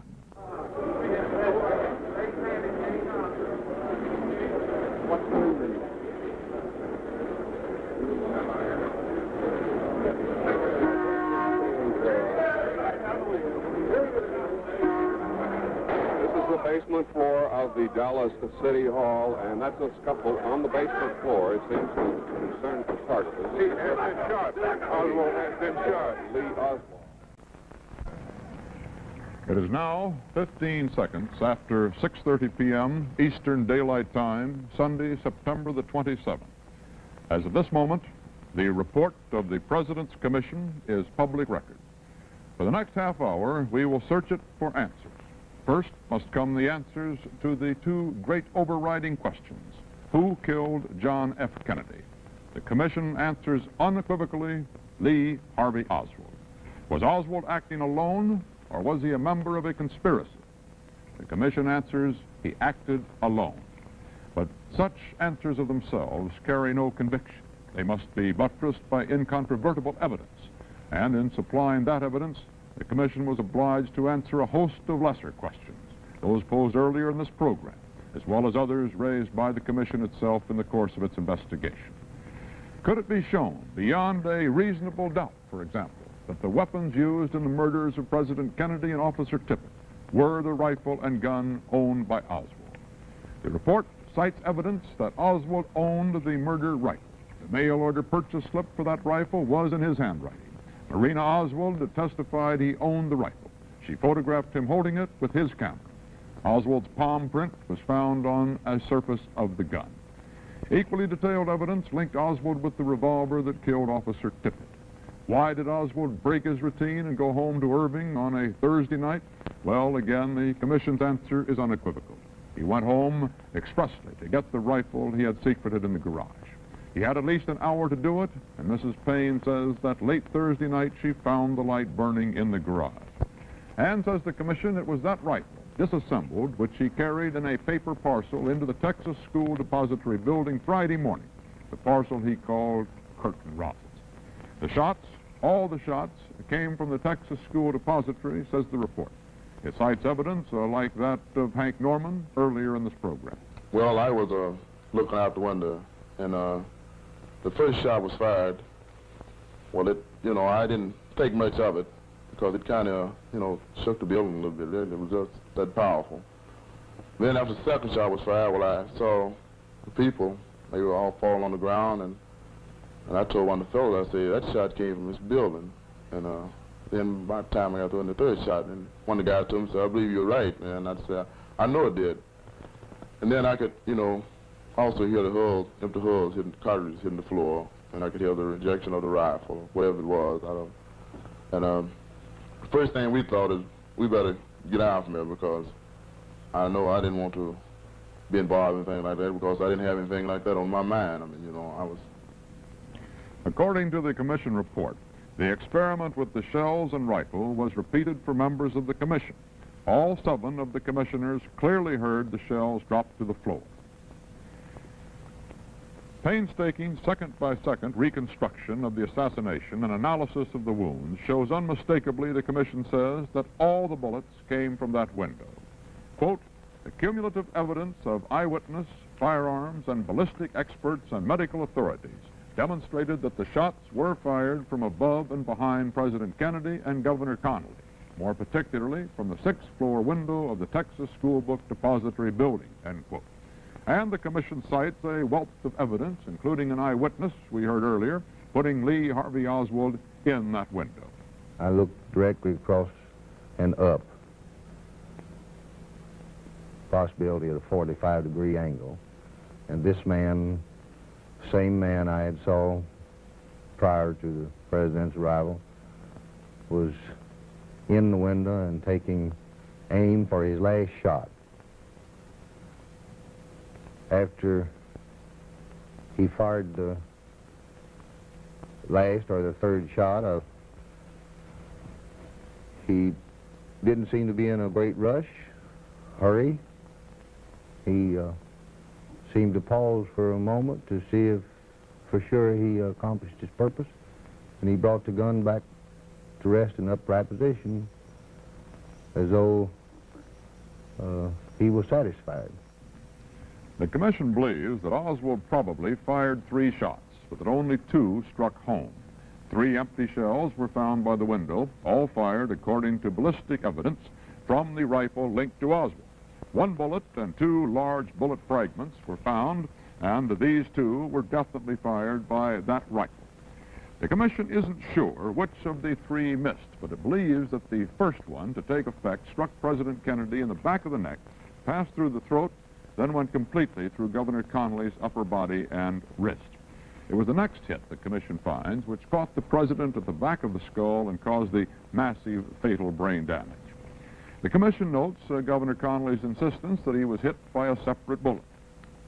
I hate to put myself in the position of arguing with ballistics experts and so forth, but I know a little something about firearms and a little something about velocity of bullets and the speed of sound as compared to it. And I know when I hear a shot and I have time to turn and react, and not only turn one direction, but attempt to turn in another direction, before I feel the impact of anything, I know that bullet wasn't in transit that long. That's all there is to it. Nobody can ever convince me otherwise. But the commission finds the evidence against the governor's theory strong. Exhaustive tests and expert testimony have convinced the commission that Oswald had time enough to get off 3 shots with his bolt-action rifle and was marksman enough to hit the president twice at that range using a telescopic sight. But the commission discards the testimony of Malcolm Price and Garland Slack, who said they saw Oswald actually practicing on a rifle range outside town. Oswald was in Mexico at that time, says the commission, just a case of mistaken identity. That would tend to clear up another puzzling question. Mr. Price had said Oswald reached the range by car, and at this time, according to Ruth Payne's testimony, he had not yet learned to drive. Now, Price and Slack are among many witnesses whose testimony was investigated and then rejected by the commission. Now the report carefully reconstructs Oswald's movements, arriving at much the same picture that we saw before in this CBS News program. Reenactments prove, the report says, that Oswald did have time, just enough time, to fire the shots, secret the rifle, and get down to the second-floor cafeteria. And as we approached the second floor, he continued on around towards the third floor. And I kind of looked off to the right over there through a doorway and saw an image of a man walking away through that doorway. And when I got to the doorway, he was on down there a little bit, and I hollered at him and asked him to come back. And so as he approached me, this building manager, who is Mr. Truly, later I found out his name, and I turned around and asked him if the man worked for him and if he knew him. And he said, yes, says he works for me, and I know him. And at that time, the man never did say anything. I never did say anything further to him. I turned around and went on up the stairs to the third floor.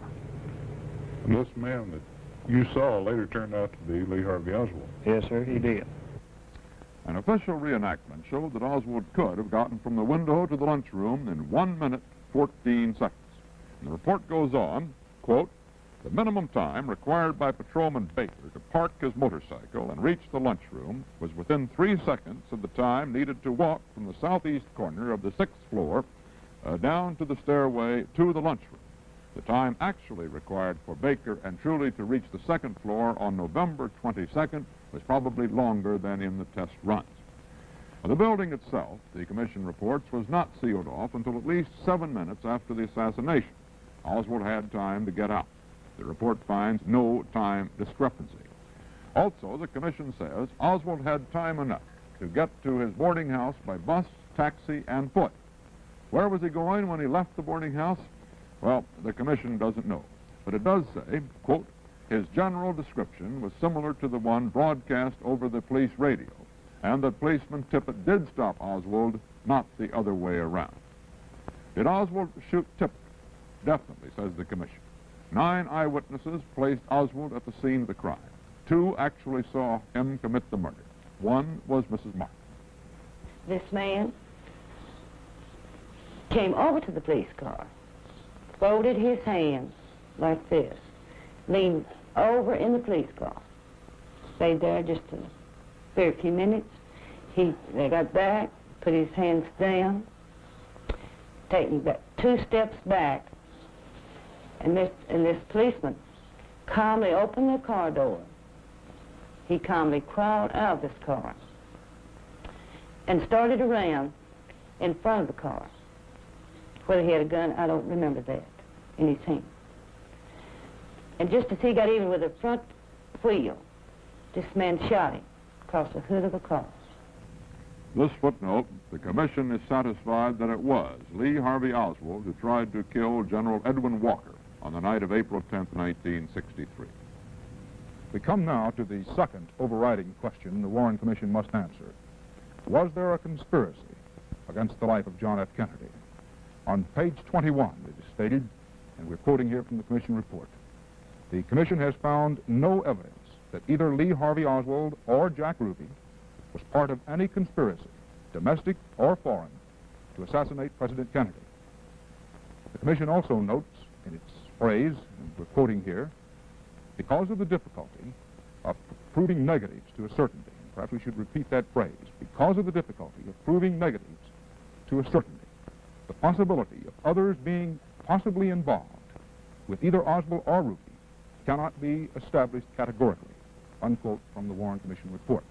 But, says the report, if there is any such evidence, it has been beyond the reach of all investigative agencies and sources of the United States and has not come to the attention of the Commission. Now, what are those questions which might have indicated a plot? The Commission considers them all. The curious circumstance of Oswald having a job in a building right over the parade route. The Commission found that he got that job after the President's Dallas trip was announced, but before the motorcade route could possibly have been chosen. In fact, before it was even decided where the President would be going in that motorcade. Now, the report examines Oswald's trip to Russia, his attempted trip to Cuba, his attempt to start a chapter of the Fair Play for Cuba Committee. And the report concludes that these were manifestations of Oswald's own warped and dissatisfied personality. Quote, the Commission has found no evidence to show that Oswald was employed, persuaded, or encouraged by any foreign government to assassinate President Kennedy. And despite Marguerite Oswald's testimony, the report adds there was nothing to support the speculation that Oswald was an agent, employee, or informant of the FBI or the CIA or any other governmental agency. Where then did Oswald get the money to pay back the State Department? The Commission made a detailed study of Oswald's income and outgo. It says that he lived frugally, had nothing but coffee for breakfast, a sandwich for lunch, and that he could have saved that amount of money. Now, what about the passport he got in one single day? The Warren report says this is routine time and that Oswald was handled routinely. Now, as for learning Russian in the Marine Corps, the Commission says he did this entirely on his own. Now we come to a part of the story that I remember vividly. The questions, why was Ruby at the jail on Friday night? Did Ruby know Oswald? The Warren Commission exhaustively probed reports that Ruby and Oswald had been seen together before the investigation. Says the study, in all but a few instances where the Commission was able to trace the claim to its source, the person responsible for the report either denied making it or admitted that he had no basis for making the original allegations. Now, those few instances, the report indicates, were probably simple cases of mistaken identification. The other question, what was Ruby doing at the jail Friday, leads to a far bigger one. Why did Ruby kill Oswald? That question is not specifically answered in this report. What answers there are here are those that emerge from the Commission's reconstruction of Ruby's weekend. So let's reconstruct that weekend. Thursday night, Ruby's activities are normal for him. He visits his 2 nightclubs, he dines with his financial angel, he bounces a noisy patron. Friday, Ruby is at the office of the Dallas Morning News, placing his weekend advertising when the assassination story breaks. Ruby appears, according to one witness, obviously shaken. There is a dazed expression in his eyes, according to this witness. He decides to close his clubs in mourning. The Commission does not accept a report that Ruby was seen at Parkland Hospital shortly after President Kennedy was brought in. Now, Ruby begins a tangled 2-day series of local and long-distance calls to people, relatives, acquaintances, to discuss the assassination. A sister describes him as completely unnerved and crying. On Friday night, Ruby attends a memorial service at a synagogue, but he later shows up at police headquarters and actually participates in the press conference questioning of Oswald. Later, according to the Commission report, Ruby wanders around Dallas talking to acquaintances about the assassination. He is incensed by Friday's black-bordered newspaper ad attacking President Kennedy and by a billboard that says, "Impeach Earl Warren." Ruby says, according to a committee witness, and this is a direct quote, "This is the work of the John Birch Society or the Communist Party or both." And he does some ineffectual detective work, trying to track down the source of the newspaper ad. Incidentally, the Commission says that this ad was the work of some independent right-wingers who had big plans for infiltrating the existing far-right movements and taking them over for their own profit. On Saturday, Ruby watches a rabbi eulogizing the late president on television. Then Ruby visits the scene of the murder, and he boasts to a friend that he's been acting like a reporter. Saturday night, Ruby is depressed again. He criticizes two other nightclub owners for staying open after the assassination. And Ruby says, I've got to do something about this, though it's unclear whether he means the competition or the killing. Saturday morning, Jack Ruby's testimony to the Warren Commission says, and I quote, I saw a letter to Carolyn, 2 columns, about a 16-inch area. Someone who had written a letter to Carolyn, the most heartbreaking letter. And continuing to quote Jack Ruby's testimony to the Warren Commission, I don't remember the contents. Alongside that letter on the same sheet of paper was a comment in the paper that I don't know how it was stated, that Mrs. Kennedy may have come back to the trial of Lee Harvey Oswald. Suddenly the emotional feeling came within me that someone owed this debt to our beloved president to save her the ordeal of coming back, unquote from Jack Ruby. A little later that morning, Ruby kills Lee Oswald. What happened to Lee Harvey Oswald in the Dallas police jail? Says the Warren Commission, all available evidence indicates that Oswald was not subjected to any physical hardship during the interrogation sessions or at any other time while he was in custody. The commission finds that Oswald's bruised eye and slight cut were indeed the result of that scuffle with Officer McDonald inside the theater. But the commission does indict the Dallas police for permitting, and us of the press for creating, the bedlam that existed in the Dallas jail during Oswald's last 2 days of life, that jammed corridor full of lights, cameras, and shouting reporters. And that leads to the next great question. Who is responsible for the murder of Lee Harvey Oswald? Jack Ruby, of course, did it. The commission points out that millions of people saw him do it on television. But how was he able to do it? In the midst of a crowd of police, in the very basement of police headquarters. Now, once again, the commission assigns the blame to the police department and to the press. And by press, the commission certainly includes radio and television. First, says the Warren Commission report, responsibility for Oswald's safety during the transfer was never clearly assigned. Result, confusion. Again, a quote. The failure of the police to remove Oswald secretly or to control the crowd in the basement at the time of the transfer were the major causes of the security breakdown which led to Oswald's death. Then the report goes on to add that the commission believes that the news media, as well as the police authorities who failed to impose conditions more in keeping with the orderly process of justice, must share responsibility for the failure of law enforcement which occurred in the connection with the death of Oswald. Police Chief Curry failed to restrain the newsmen, the commission indicates, and the newsmen failed to restrain themselves. Reporters, according to the commission report, displayed a regrettable lack of self-discipline, disobeying police orders, shouting questions at Oswald, and constantly pursuing public officials. The report concludes the promulgation of a code of professional conduct governing representatives of all news media would be welcome evidence that the press had profited by the lesson of Dallas. If you had to go through this again, what would you do differently? Well, that's a difficult question for me to try to answer. I can definitely say this, that I'm afraid that I would be criticized again, but probably it would be from the news media because I wouldn't let them inside the city hall. That same combination of journalistic insistence and official indulgence, according to the Warren report, spawned much of the confusion and many of the discrepancies that have plagued this story ever since, and we quote the commission report, in their efforts to keep the public abreast. The police reported hearsay items and unverified leads. Further investigation proved many of these to be incorrect. Some examples, a deputy constable who never handled the rifle and only saw it lying here in the book depository called it a German Mauser. And the press and the district attorney were saying Mauser the rest of the day. There was no name on that gun, which was actually the Italian Carcano. On the 6th floor of the depository, the police found some chicken bones and said Oswald had been eating them. He hadn't. Bonnie Ray Williams had, a bit earlier. The police said that in Oswald's room they'd found a map with the motorcade route marked. That map actually was marked, according to the Warren Commission, with places where Oswald may have applied for jobs. Once the district attorney gave a news conference and told us Oswald had caught a taxicab driver and gone to Oak Cliff. A stenographer misunderstood and wrote in the transcript that Oswald had caught a taxicab driver, Darrell Click. I remember reporters scurrying around for the rest of the day trying to find that non-existent Mr. Click. The press may also be partly to blame, partly responsible for the persistent rumor that there was a second assassin shooting from the railroad overpass.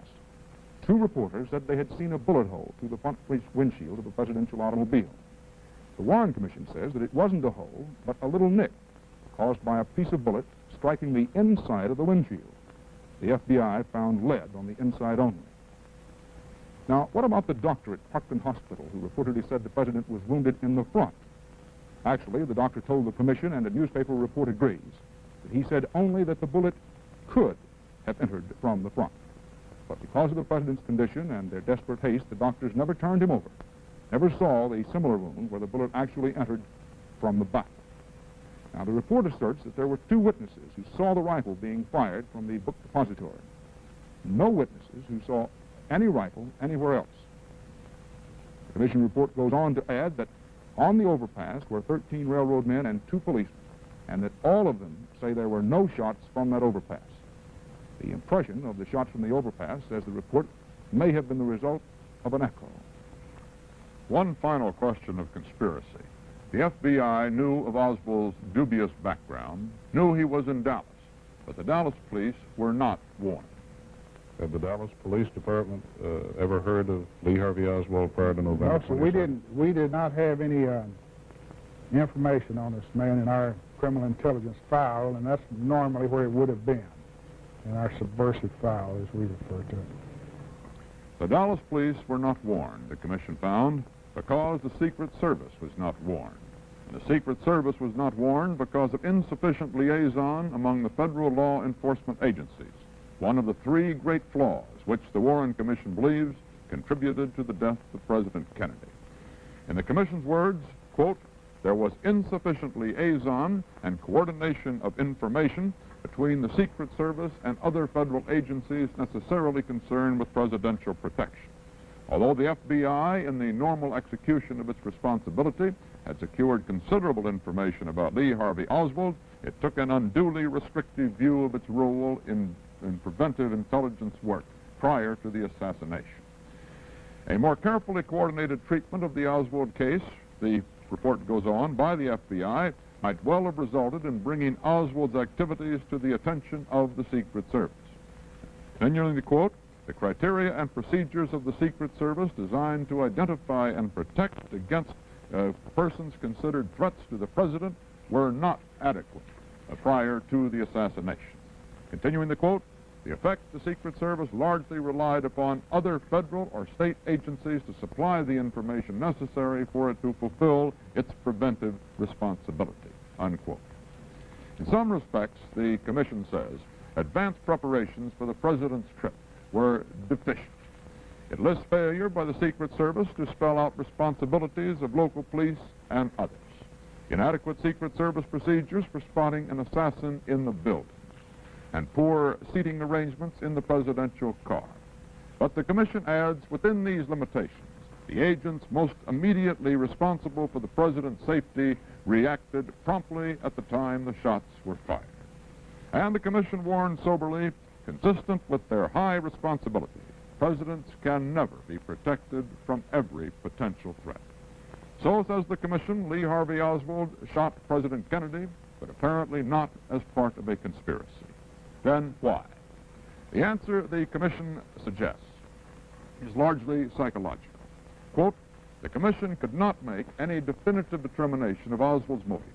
It has endeavored to isolate factors which contributed to his character and which might have influenced his decision to assassinate President Kennedy. These factors were his deep-rooted resentment of all authority, which was expressed in a hostility toward every society in which he lived, his inability to enter into meaningful relationships with people, and a continuous pattern of rejecting his environment in favor of new surroundings, his urge to try to find a place in history, and his despair at times over failures in his various undertakings, his capacity for violence, as evidenced by his attempt to kill General Walker, his avowed commitment to Marxism and communism, as he understood the terms and developed his own interpretation of them. This was expressed by his antagonism toward the United States, by his defection to the Soviet Union, by his failure to be reconciled with life in the United States even after his disenchantment with the Soviet Union, and by his efforts, though frustrated, to go to Cuba. And the Warren Report concludes, each of these contributed to his capacity to risk all in cruel and irresponsible actions. Two further impressions are inescapable from even a casual reading of the Commission report. First, Oswald was a liar. During the few hours between his arrest and his death, he was repeatedly interrogated. The Commission report reveals that he lied on important matters of substance. He lied about his rifle, his revolver, his movements, the documents found on his person. Second, no investigation could have been more painstaking than that carried out by this commission. Every resource of criminology was called into play: ballistics tests, analysis of the guns themselves, handwriting analysis, the blanket in which the rifle was wrapped, the photographs and the documents linking Oswald to the crime. And Earl Warren was not too dignified to race down the stairs at the depository building, matching his time against Oswald's. In the end, we find confronting each other the liar, the misfit, the defector on the one hand, and 7 distinguished Americans on the other. And yet, exactly here, we must be careful that we do not say too much.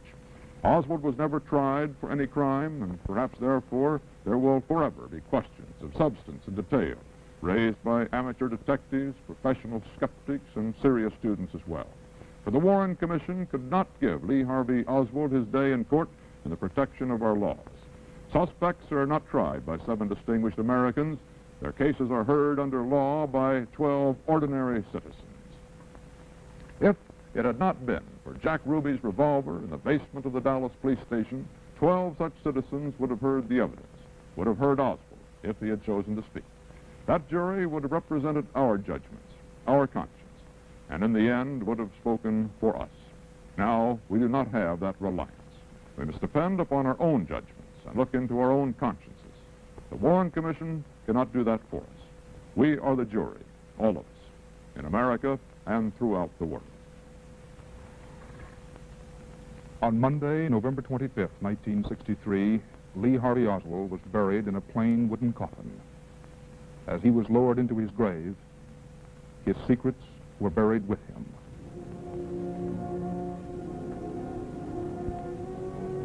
In Washington that day, there was another funeral.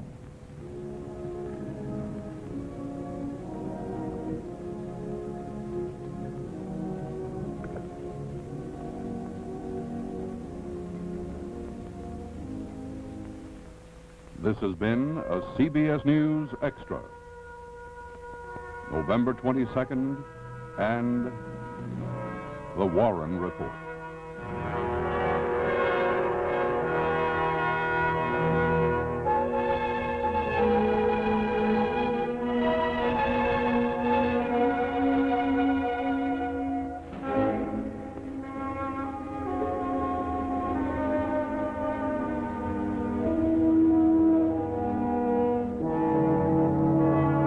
This program has been produced by CBS News, which has sole responsibility for its content and editing.